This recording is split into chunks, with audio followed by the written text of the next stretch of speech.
নমস্কার বন্ধুরা, পদ্মদি রান্নাঘরে আপনাদের সবাইকে স্বাগত।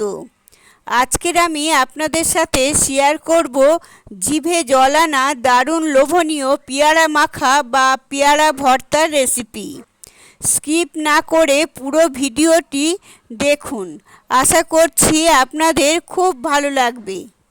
চলুন তাহলে দেখে নেওয়া যাক পেয়ারা মাখা বা পেয়ারা ভর্তার রেসিপিটি।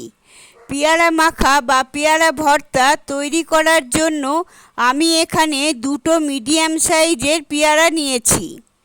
এবার পেয়ারা দুটিকে কেটে নিয়ে আপনাদের দেখাচ্ছি।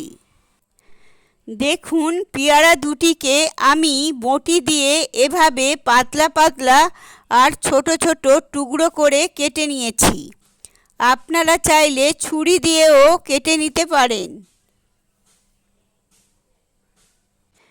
এবার এর মধ্যে দিয়ে দিচ্ছি সামান্য একটু লঙ্কার গুঁড়ো, দিয়ে দিচ্ছি হাফ চামচ বিট লবণ, আর টেস্টের ব্যালেন্সের জন্য দিয়ে দিচ্ছি হাফ চামচ চিনি। এরপর দিয়ে দিচ্ছি বড় চামচের 1 চামচ কাসুন্দি।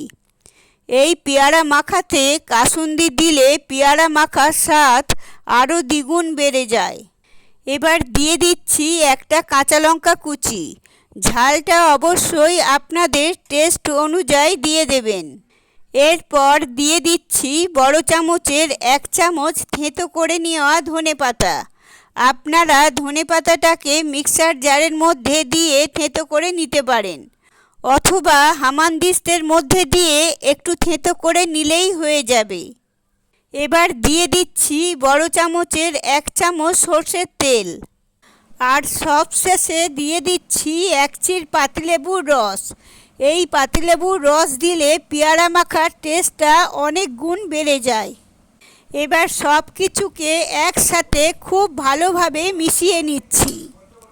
দুপুরবেলা ভাত খাওয়ার পর যদি এই রকম পেয়ারা মাখা পাওয়া যায় তাহলে দুপুরটা জাস্ট জমে যাবে, এতটাই টেস্টি হয়।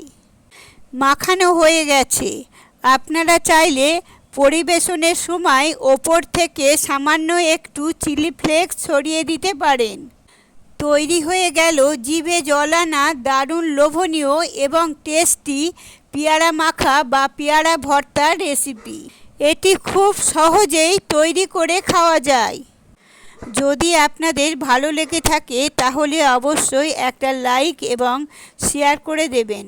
আর আমার চ্যানেলে নতুন বন্ধু হয়ে থাকলে চ্যানেলটি সাবস্ক্রাইব করে পাশে থাকবেন। আপনারা সবাই ভালো থাকবেন, সুস্থ থাকবেন। ধন্যবাদ।